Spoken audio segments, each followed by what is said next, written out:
Hi guys, Donna Gallant again. Welcome to my channel. Today I'm going to show you some a technique we do in watercolor that creates almost a stained glass kind of glassy feel to it. And I did it in my class this week, my watercolor class, and it creates some very interesting images. So I'm going to show you a couple here. One is this one. And it creates, using plastic wrap, by the way, and watercolor, creates this interesting texture in the background. And this is another one. And this one, I'm going to actually work on something like that today, and I'm going to show you how that works. And you don't have to just do trees, but what about something like this? Okay, see the wonderful textures it creates. It looks almost like, you know, frozen glass or ice or crystals or whatever. Anyway, I'm going to take you down to the table and you can watch me work on this piece. Okay, here we go. Here's my sheet of paper. The first thing, we're going to do a wet on wet technique.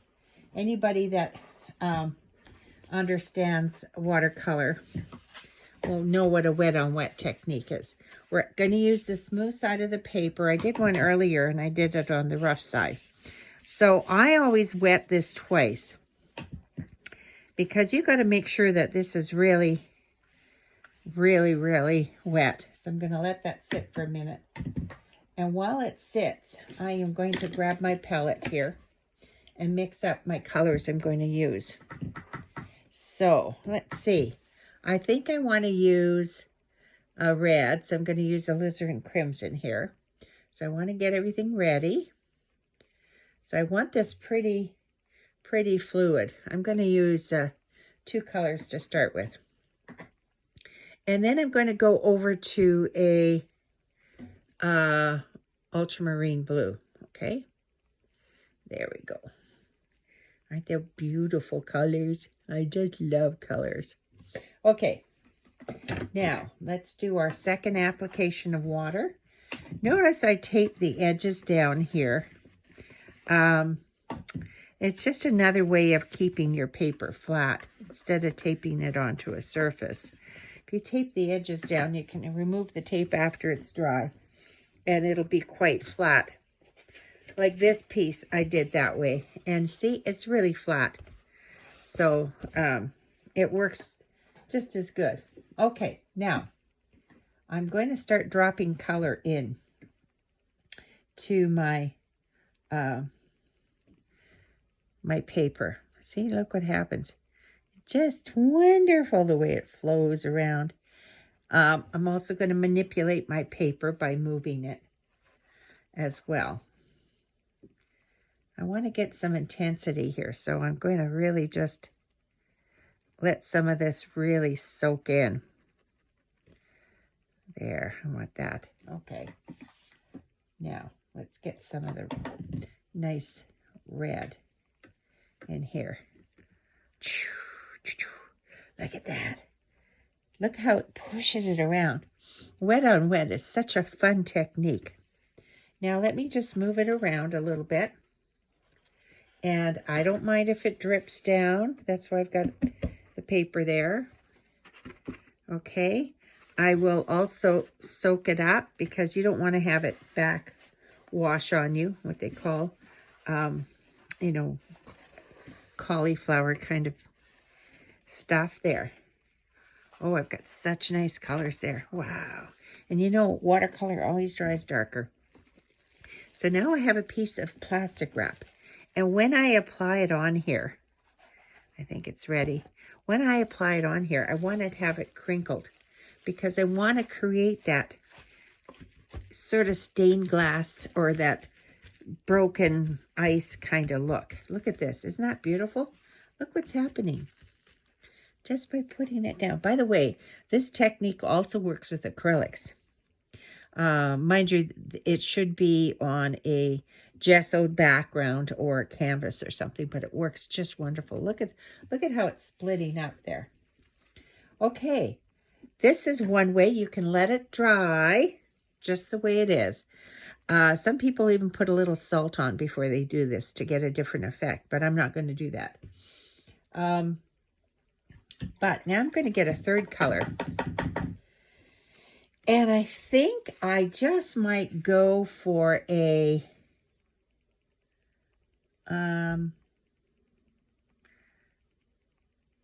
let's go for a yellow. I got a nice, what do you call it? Indian yellow here. Now, the reason I said third color, oh, where'd my other brush go? Now I'm using a smaller brush here because I am going to add this color underneath. Now watch how I do this. I'm just going to lift it up a little bit and drop. Can you see it? I can't tell if you see it. Yeah. See how that color goes in there? And it changes the other colors.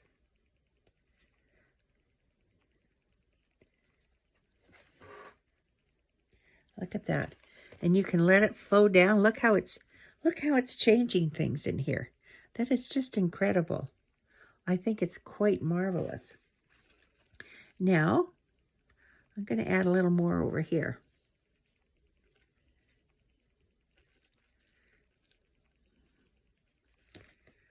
Wow, look at that. That's really changing it. Okay, but now I'm going to go back because I don't want to lose those original colors. So I'm going to go back and get some more of like the blue and stick it in here as well. Let's go down here. Whoops. A little hard to maneuver sometimes. Now, if it's not coming off your brush, dip your brush in a little bit of water. There. Oh, it's all crinkled there. That's why. Let me push it down. Nope, it's not going to work. Okay. Let me lift it up a little more. That's probably what I have to do. There it goes. Now it's going down into the red. Pretty wild. Pretty wild. There. A little more here. A little more fluid. A little more water. There. Look at it. It's going in there. Isn't that nice? Now, a little more red. Let's put red on this corner here. I'm just kind of twirling the brush a little bit so to try to get some of the fluid off of it. There. Wow. Oh, look at that. Blue is just moving right around. Wow. It is so cool. I love doing this. I think I need a little bit of blue down here, though. I got nice warm colors, but I think we need to change a little bit. So I'm just going to put a little blue right there.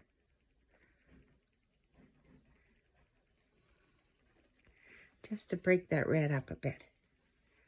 Wow, that's going to be fabulous when it's dry and I take the paper off. Now, you got to wait for it to dry. You can't take it off right away, or it'll just all become mush. Once it's dry,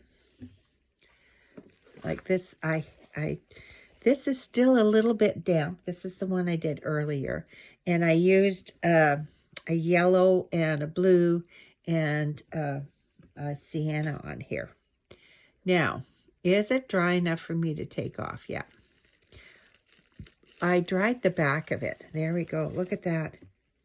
You know, you can do rocks with this. Like, I think of, you know, like the side of a cliff or something, or it could be rocks in the water. They make such lovely, lovely pieces. Anyway, so after this, you can go back in if you think that the color isn't dark enough. You can always go back in and paint in areas. Like if I wanted this a little bit darker, I could paint that shape in. Or if I wanted to do some glazing, I could do that as well. So just adding a few more areas with a little more intensity in by putting layers of color on, I can create a little more interest in here if I like. Now treat it just like you'd treat any other watercolor. So if I wanted to just do the edge, I can just do the edge. Now how about the blue? I used a cobalt blue on this one. So there. Just to create a little more interest. Helps out with the composition too. You don't have to, there. Do too much. This had a little more in there too. Let's see, how about a little bit right there? Isn't that nice? Okay, a little more, maybe some more of this brown here. Like right there. Where else could I stick it? Maybe I put it right here too. So it looks like it's moving up. Now I think I want a little more yellow. Another layer of yellow here in some places. Maybe down here. And maybe on top of the brown here. Oh, the brown and the yellow. It's making a new color. That's the cool thing about this. Now, I got too much there. So, wipe my brush off and just soak some of it up here. There we go. And a little bit there. How about a little bit right there? Okay. Now, I think I need to soften this blue down a bit. Okay. Alrighty. Okay. I finished this one and I took the tape off. You can see it's quite flat. I mentioned before that a watercolor dries darker. It's that's wrong. It dries lighter. So that's why sometimes you may have to go back in and add a little bit of layers on here just to create some variety in the values. Now here's the other one.